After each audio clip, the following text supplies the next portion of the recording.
उद्याची निवडणूक जिंकायची असेल तर 5.5 लाख मताची गरज आहे हे असताना लक्षात घ्या.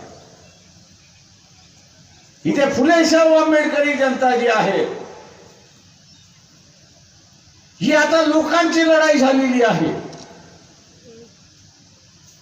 राजकीय पक्ष लढायला तयार नाहीत.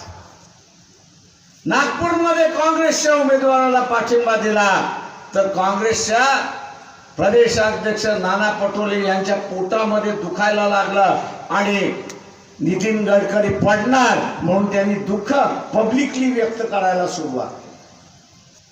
काँग्रेसवाल्यांनी त्यांच्या पक्षामध्ये आस्तींचे निखारे जे आहेत